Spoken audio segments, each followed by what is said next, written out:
tu widzę, że dźwigienki są pourywane. Także jedna usterka jest już zlokalizowana. A potem jest narzekanie, że Mercedesy gniją.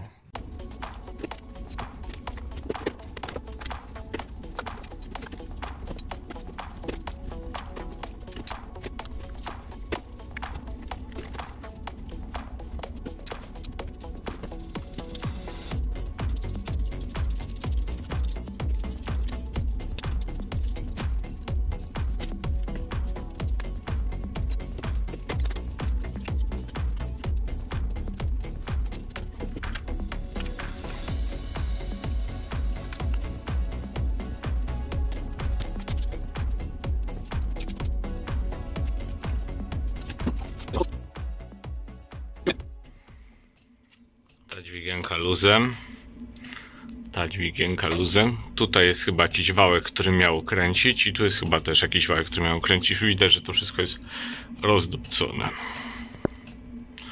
2 godziny zeszło, żeby wyciągnąć ten kolektor. Patrz, jak jest gaz zamontowany. Tu jest wtrysk benzyny, a tamta dysza to jest od gazu, nie? I w momencie, kiedy silnik dostaje buta, a w Merolku to tak, pod spodem leżały te zawiasy. One tutaj o tak wchodzą i to miało tak działać. Że tam w środku jest już wszystko pourywane.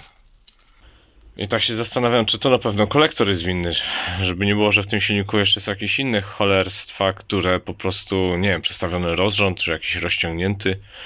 No dziwne, bo tutaj to niby nie powinno w ogóle działać, bo no jak to się ma ruszać? No nie, chyba że siłą powietrza. No i raz on jedzie dobrze, raz jedzie źle.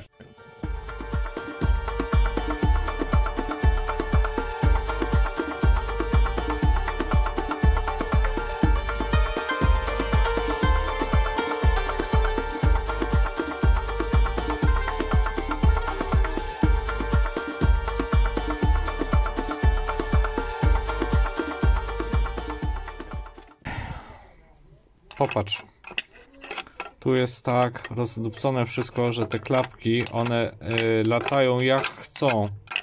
Tu wałek w ogóle, popatrz, mogę ruszyć jedną, drugą. One nie są połączone, każda żyje własnym życiem, jak powietrze zaciągnie.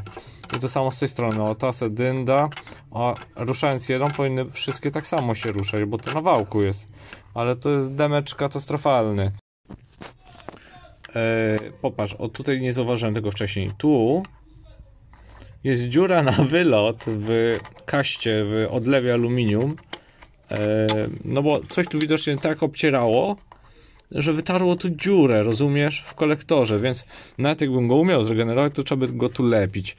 No, to co tu jest zrobione, ja nie wiem co to jest za kit, czy to ktoś coś, jakąś żwicę tu wylewał, czy to tak olej zastykł, nie mam pojęcia, to nie jest ważne. W każdym bądź razie, no z przykrością muszę stwierdzić, że no jest to tak w takim stanie, to czy to jest w ogóle błąd Mercedesa, że takie gówno zrobił, nie? To nie jest tak, że to się powinno zepsuć, te wałki to powinny być... W ogóle nie rozumiem, dlaczego to jest plastikowe.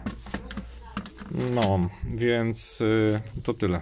Przeczyszczę ją, tu już przetarłem papierkiem, ale opuczę ją, bo to szkoda taki syf montować. Także tu sprzęt już czeka. Popatrz, tu mam metr i mam 6 wężyków z instalacji gazowej. Tak jak Ci mówiłem, w każdej instrukcji montażu instalacji jest napisane, że wężyki mają być równe. Już nieważne czy 5, 10 czy 30 cm, tak? Ten ma 24. Ten ma kurwa 7. Lekka różnica. Ok, no i tutaj jak jest silnik, tak? Jest jedna głowica i druga. To ta jest sucha, a wezmę lampkę, może nie trzeba. No o tutaj tutaj po prostu z tego cieknie. Ponoć jest, tutaj jakaś uszczelka i tutaj faktycznie z góry widać, że jest mokre. Ponoć to się wymienia i separator odmy tutaj, tak?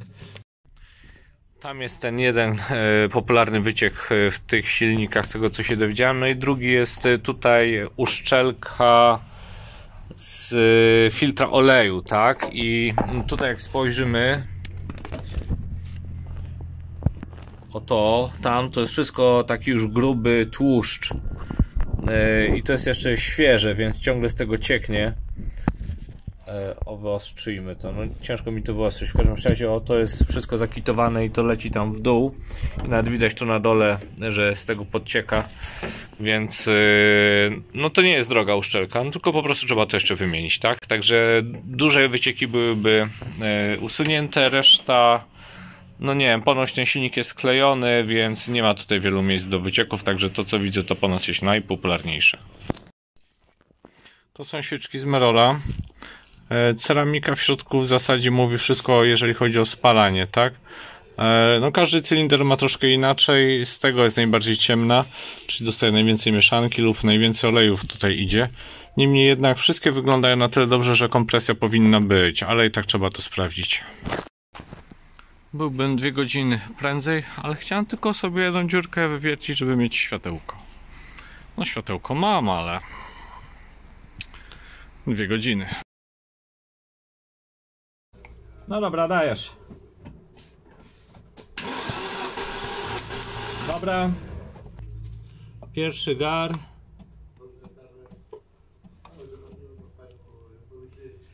$12 Drugi gar, $12 O, niecałe $12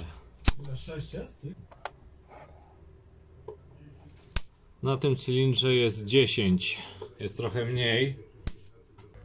Tu jest zgon jakiś.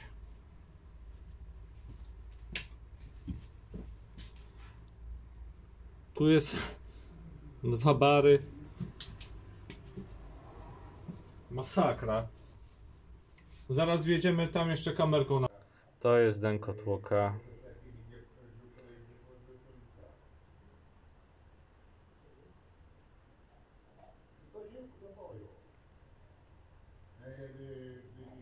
Ale rozpierdol. Tu w ogóle widzisz jest taki gruz, nie? O tutaj o, są takie kawałki, piaski i tak dalej, nie? Tego nie powinno być. Te wszystkie rysy co są góra-dół to jest zatarty tłok. A czy cylinder w zasadzie. O tutaj też olej normalnie w dziurze jest.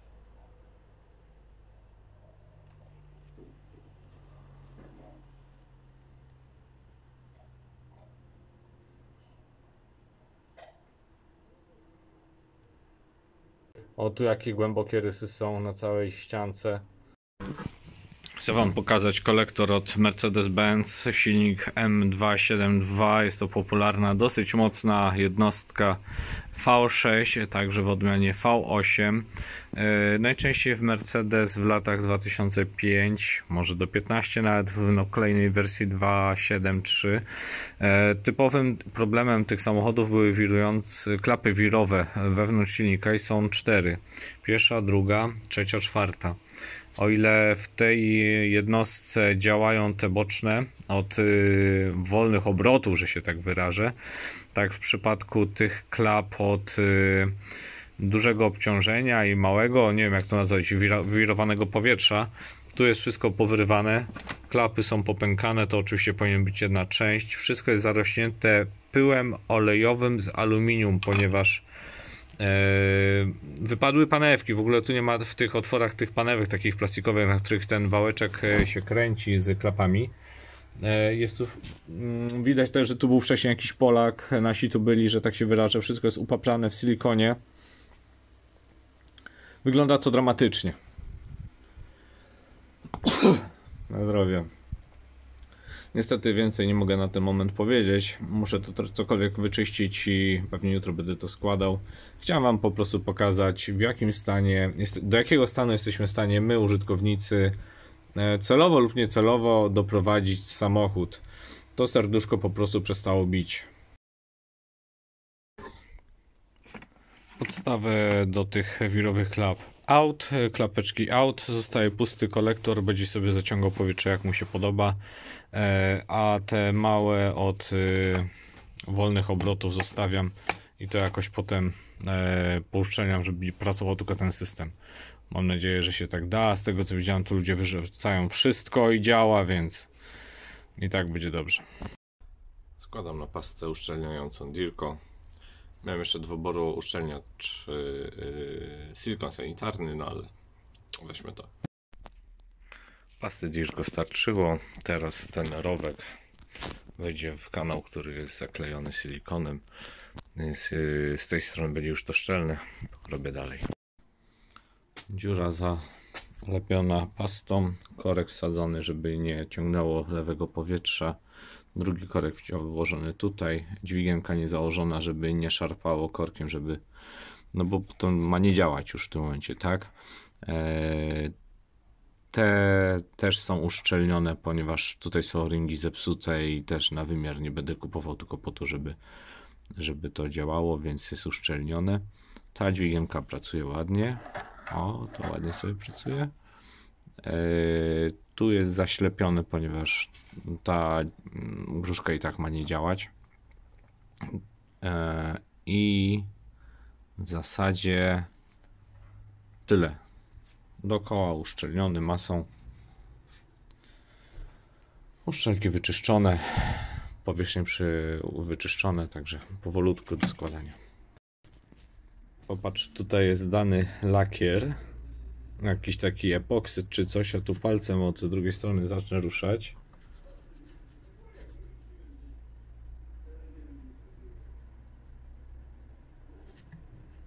Widzisz, że tu trzeszczy?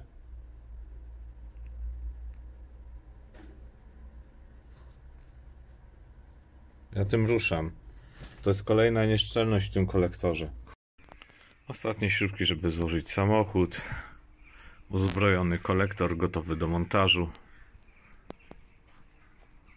Tutaj też przygotowane, wyczyszczone. Reszta gratów do złożenia tutaj. 2 godzinki minęło, na dzisiaj wystarczy. To uszczelniłem, co tam lakierem było pociągnięte. Ładnie złapało dookoła, podokręcane na 3 razy wszystko. Wszystkie nieszczelności, które były z tej strony, też zalepione. Także w tym momencie ten kolektor nie będzie miał lewego powietrza, więc to powinno pozytywnie wpłynąć na działanie tego silnika, bo nieszczelności było naprawdę mega dużo. Więc pewnie i hamulec zacznie działać. Składam. Z każdego wężyka obcinam końcówki, ponieważ są rozszerzone. Już guma się rozszerzyła przez ten łebek, przez co wężyk bardzo lekko chodzi. On niby nie przepuszczał gazu, kiedy to było wszystko złożone, ale kiedy drugi raz to się robi, to zawsze potem jest dlaczego czuć gaz, więc jestem ciekaw, jak długo.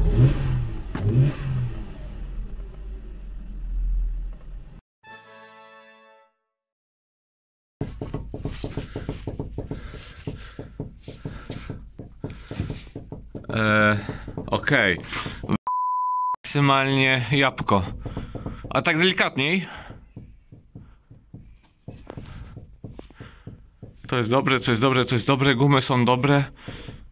O, tu jest strasznie jest.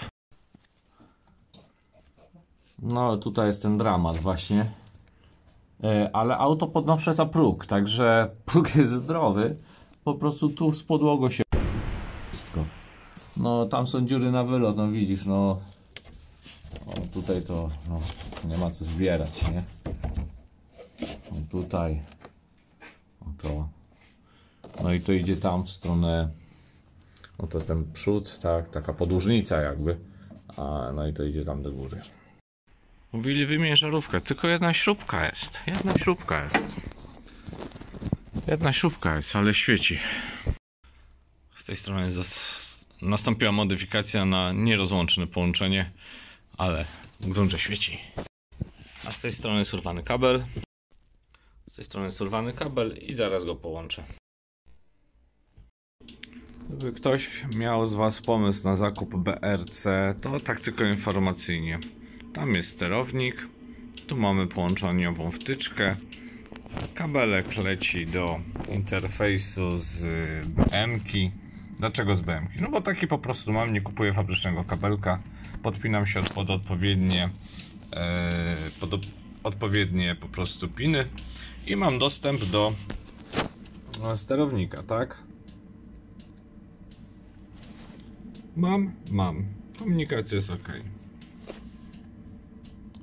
Mogę wejść w diagnostykę i mogę jedyne co zrobić, to przeczytać wersję ECU. Jest taki program BRC Calibration Tool. Można poprosić jakiegoś ruskiego kolegę za $10, który nam pewnie jak schakuje ten plik licencji, tak, że on będzie po prostu lifetime. Serce się kraje na ten samochód. Na mrozie już nawet nie trzyma podnośnik maski. Po prostu takiego zniszczenia ja nie widziałem na samochodzie. Każdy element jest po prostu zmęczony, chociaż samochód jakoś tam pali i jeździ, tak? W każdym bądź razie chodzi nierówno, bo widzieliście jaki ma cylinder 1. No po prostu przykro, mega przykro.